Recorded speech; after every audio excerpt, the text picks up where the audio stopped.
ఈ 10th class వరకు ఇలా మామూలుగా నార్మల్గా చదివి ఐఐటి నీట్ లాంటి ఎగ్జామ్కి వెళ్ళాలంటే 1కి 2 సార్లు మీ యొక్క నాలెడ్జ్ని దయచేసి టెస్ట్ చేసుకోండి. ఏదో ఒక ఎగ్జామ్ ద్వారా కానీ ఎవరొకళ్ళు ఇప్పుడు మన దగ్గర కౌన్సిలింగ్ వచ్చిన ప్రతి విద్యార్థికి 6 ఎగ్జామ్లు పెడతా ఉంటాం మనం. నాలెడ్జ్ని టెస్ట్ చేసి ముందే చెప్పేస్తాం మేము. కొంతమంది విద్యార్థులు నేను చెప్పే సలహా ఏంటంటే ఈ యొక్క ఎగ్జామ్స్కి సంబంధించి ఏదైతే ఉందో ఒక 6 వారాల నుంచి 8 వారాల పాటు చూసుకున్నట్లయితే మీకు ఒక ఐడియా వస్తుంది, ఎలా వస్తుంది ఏంటి మార్కులు వాట్ ఈజ్ వాట్ అనేది. దాన్ని బట్టి కూడా ఒక కంక్లూషన్కి మీరు రావచ్చు.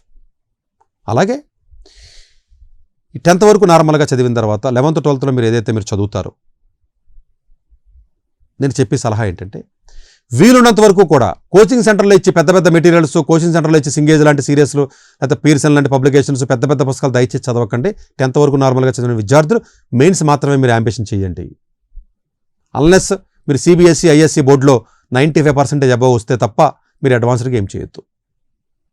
దానికి దీనికి సంబంధం ఏంది ఉందంటే ఉంది.